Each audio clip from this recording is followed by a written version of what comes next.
Coming up on Kochie's Business Builders, taking your business national, tips to make it a success, how to take on the competition and win in a crowded market, and you see Deliveroo everywhere. Why? Because they started small and stayed focused.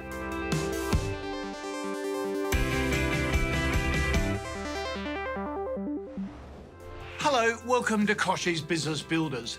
Did you know that small business makes up 97% of all Australian businesses? That's a lot of individual Australians working hard to bring home the bacon. Now, we know that running a small business can be isolating and challenging at times. If you're part of a small business, then there is a great community you should know about. Small Business First is a fantastic and free online community where you can share your stories and gain access to exclusive deals. Small Business First work hard to negotiate special offers to help you save money, from getting you a great deal on a new website to getting you a new car. Check it out, smallbusinessfirst.com.au. Now, coming up, learn why focusing on the one thing they do best led to international success for online delivery service Deliveroo.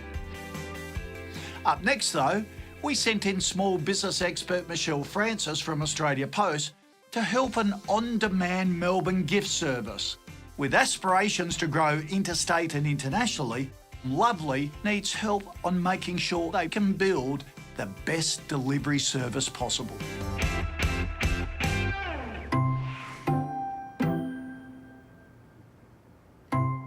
Lovely is a new on-demand gift service designed to sweeten up the day of someone you care about. The business has been making waves in Melbourne. With Hannah and Verity hoping to take this success national, we sent in Michelle Francis from Australia Post to offer some advice. So Hannah, thanks very much for having us here today at lively.com.au. I thought we could start by you just telling us a little bit about your business and the inspiration behind it. Well, really, beyond gifts, we have a very clear purpose for the business, kind of our guiding vision, and that's to be the only company in Australia purely dedicated to making people's day. So tell me about some of the products that you feature. Sure. We realised that there was a vast array of really beautiful products that were being produced by locals. And so really the idea was to create a gifting platform that would help introduce some of these brands to a bigger audience, and at the same time we'll be producing our own range of products, but again manufacturing those onshore, so you're still continuing to support local. It's a great and unique concept. You know, it's that one small business helping to support and grow another small business, and then through that your customers are also getting more diversity. Definitely. So we're supporting others, but at the same time the benefit to our customers is we keep the range fresh and interesting, so it's kind of a win-win. Wow, so you started out with this business concept that was really about taking a gift and delivering it within the local area for Melbourne? So at the moment the delivery service is just across Melbourne in terms of it being same day, but really what the future holds is a national service offering, and beyond that potentially even international. So Hannah, tell us about some of your experiences with getting the delivery component right. I think one of the key things for us is making sure that we've got a delivery solution that's not just scalable, but is very quick and easy to scale. So, for example, we'll experience a couple of spikes in sales throughout the year. As you can imagine, Valentine's Day was very busy for us. So having a logistics partner that's not fazed by that and can very quickly scale their solution to meet demand is really, really important. Absolutely. I think potentially from, I guess, an e-commerce perspective, like you said, with seasonal business as well, that planning is really important, but also to starting the conversations earlier, you know, with your partners, because your partner will be able to give you some things you haven't thought about necessarily that might help in your planning and, you know, understanding, I guess, what some of the challenges are within that logistics model. We'll be right back to hear more from Michelle and Hannah and to discover how this gift delivery service is trying incredibly hard to support other local small businesses. As a small business owner, you're used to wearing many hats, but you're not expected to know it all. And when it comes to protecting your business and livelihood, an insurance broker can help find solutions for your business. When considering what to protect in your business, there are three key areas: people, liability, and your business's assets and revenue. Key insurance cover can include professional indemnity if you provide advice, public liability to protect you if a customer is injured on your premises or using your product, business interruption to provide cash flow during an unexpected business closure, workers' compensation to protect your employees, or cyber insurance to protect your data. But there is no one-size-fits-all policy, so the best way to identify your risks and help protect you and your business is to seek advice of an expert through an insurance broker. For specialist insurance advice and protection for your small business, get a STEADFAST insurance broker on your team. Visit steadfast.com.au. Up next, a successful tile company who's increasing profits 20% a year share their key elements for continued success. As far as this father and son business are concerned, being reliable, always delivering on time, plus giving great customer service are 3 elements every business should always deliver.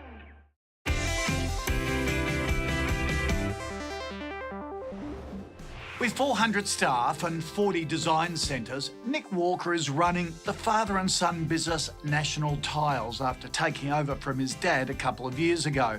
The business had humble beginnings and began as a small shop in Geelong way back in 1979.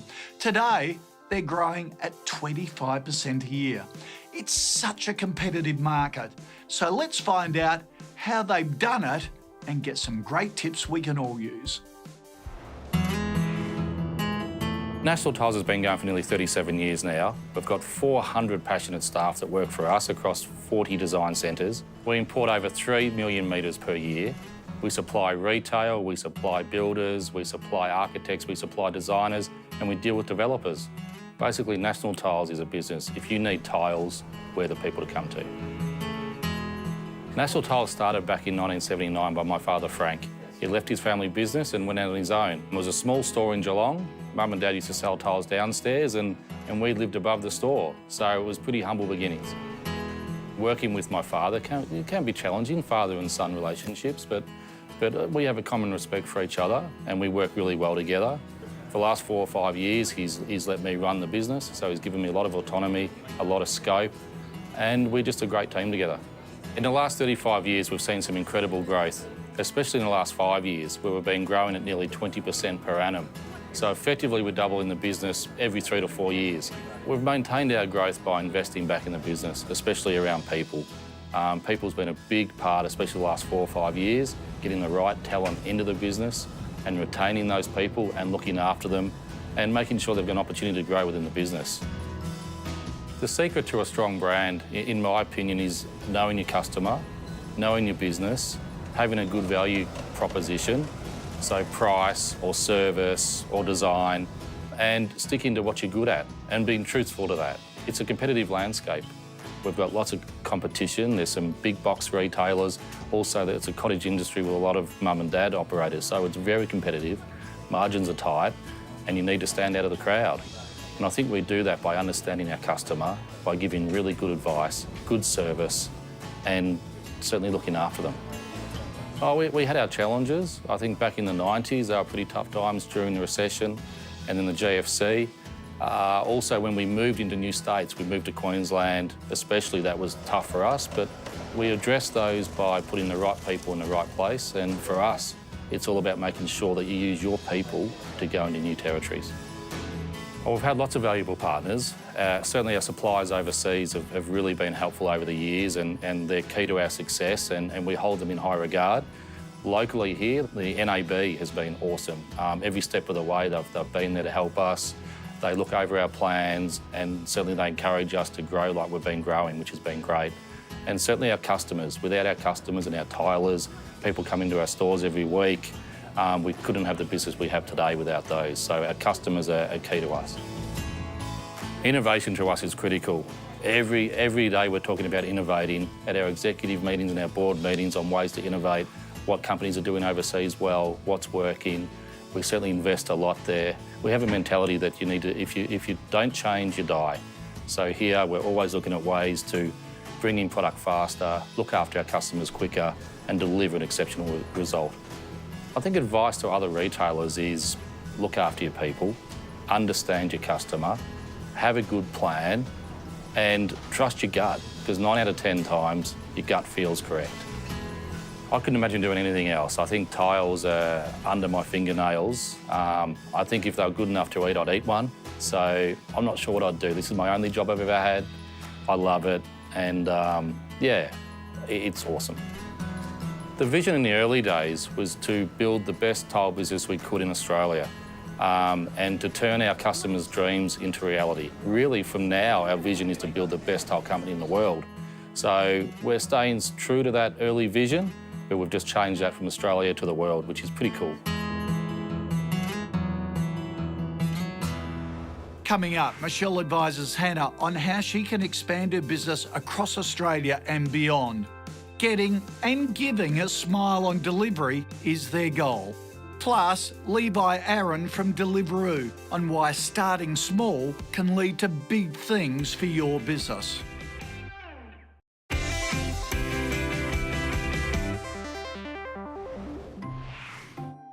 Earlier in the show, we heard from LIVELY, an on-demand gift delivery service in Melbourne. Michelle Francis from AusPost spoke to Hannah about all things e-commerce. Let's get back into it. I guess with your recent experience with Valentine's Day, you know, you've been able to see what the growth potential has been, and now you're in that position where you're going to go from being, you know, that Melbourne-based company into one that's national. Yeah. How are you going to work through that?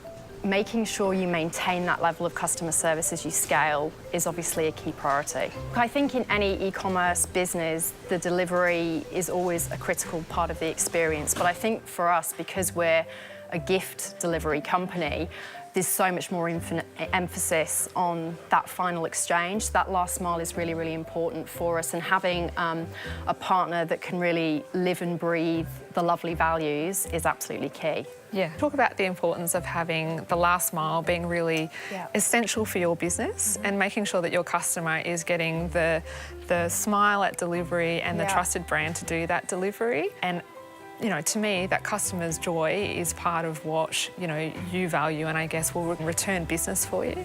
Absolutely, yeah. In fact, it's really the purpose behind the company. It's why we exist. So, sure, we're a gifts company, but ultimately our ambition and our sole purpose is to be the only company in Australia purely dedicated to making people's day. So if you had advice to give for another e-commerce business that was at the start-up point, you know, what would it be around finding that partner? I think making sure that you've got a trusted partner who's not just going to get the products from A to B, but who's actually going to deliver a certain level of customer service. I think that trust and that credibility is absolutely key, because there's a lot of players in the market now who are just trying to offer the cheapest solution, and cheapest isn't necessarily the best.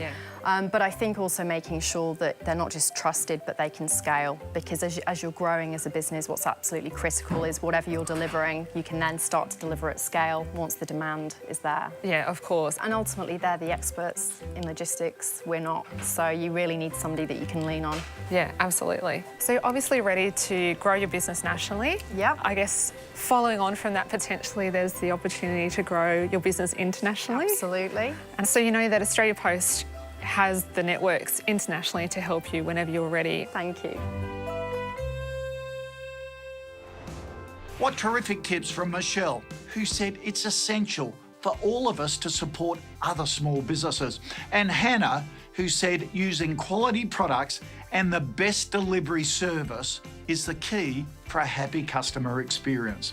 Now make sure you subscribe to our free newsletter via kochiesbiz.com.au for more inspirational small business stories. Hi, I'm Levi Aron, Country Manager of Deliveroo. Deliveroo is a tech startup that operates in the food space. We deliver premium food from your great, best-known restaurants to your house or to your home in a very short amount of time. Prior to Deliveroo, I worked in startups across Australia and learnt quite a lot of different things over a short amount of time.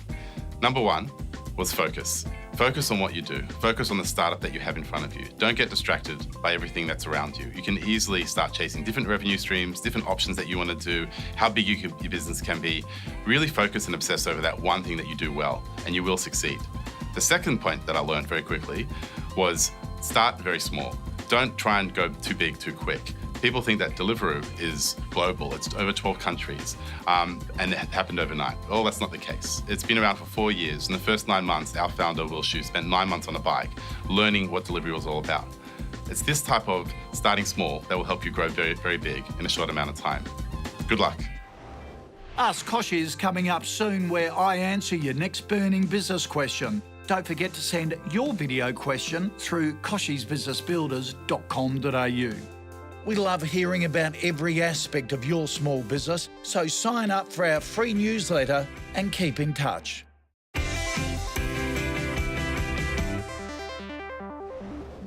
I've really loved this show. Wasn't it great to hear from Nick, who started out living above his dad's tile business and is now running the family company? It was great to hear him say, "This is the only job I've ever had. I love it. I couldn't do anything else." Now, that's what running a small business is all about. Next up, I'll get stuck into another great viewer question. Don't go away. Australia is one of the biggest markets in the world for tap-and-go payments, and as a small business, not accepting credit and debit cards could have a serious impact on your bottom line. In fact, MasterCard's survey found that 89% of Australian customers have a negative view of cash-only businesses, with 42% thinking they're doing something dodgy, like trying to avoid paying tax or declaring income. The good news is, with the latest technology like Square's contactless and chip card readers, small and micro businesses can set up an off-the-shelf payment system that doesn't need you to fill in bank application forms or pay an ongoing service fee. You can connect the reader to your device wirelessly via Bluetooth, and you're all set to accept contactless payments using credit cards, debit cards, or Apple or Android Pay-enabled phones for super quick payment. And to get you started, if you apply for Square through smallbusinessfirst.com.au, you get your first $1,500 fee-free. Time now for Ask Kochie, where I answer one of your tricky business questions. Today's video comes from Christine Smith. Let's have a look. Recipe for Change is a social enterprise operating as Rowville Community Kitchen right here in Victoria. For 5 years, we've self-funded, cooking up a storm 3 days a week, educating and feeding our local community, including vulnerable primary school kids. We are tackling social isolation, lack of nutritious food, and sustainable employment. So my question is, how can we scale our operations? We are missing that magic ingredient that will bind the mix of our influential stakeholders and partners so we can significantly impact so many more. Thanks so much for sending us your video, Christine. It's a great question about scaling your business, and it's a great cause you're working for. What a wonderful organisation. I saw on your website that Rowville Community Kitchen uses their community kitchen to train unemployed or disengage young people with life skills, which is wonderful, while at the same time feeding the local community. What a treasure you are and your organisation. Let's get to your question though. Scaling a business is all about establishing key relationships. A corporate partner could help with a cash injection to be able to hire more trainers, open up more locations, and help run the business at the next level. A government grant might help as well, so it's worth checking these out. But cash isn't the only thing a business needs to grow. Marketing is key. Promoting and spreading word about your cause can help gain community interest and involvement. Can you hold, say, an information stall at a local market or a fair? Can you advertise in the local papers? Can local council get involved? Can you ramp up your social media? Are there complementary advocacy groups that you could partner with? So look within your niche to find major influencers. Your business might only be relatively new, but others might be doing something similar and have a well-established reputation. One that springs to mind is Ronnie Khan from Oz Harvest. A celebrity chef could be a great match as well. Perhaps there are collaboration opportunities or just lessons that you can share with each other. Now, if you have capacity, growth is all about people. Build a fantastic management team, even if they're just volunteers, to help give your business a push up. They can help make sure systems and processes are ready to take on more. And building your own personal profile will help too, Christine. Get involved in local events and networking opportunities. There are plenty of public speaking opportunities available, so get researching that area as well. It's great for a business like this to have a friendly face behind it. So lots of opportunities, and I'm sure, given what you're doing, lots of local businesses and personalities who would be only too happy to help. And for more business resources, tips and information delivered straight to your inbox, be sure to join our daily newsletter at kochiesbiz.com. I'll see you next time. Hey, thanks for dropping by the KBB YouTube channel. If you want a whole lot more where this came from, press the subscribe button and it will open a Pandora's box of great videos that not only are educational, full of great advice, but also really inspiring. Just what we need as small business owners.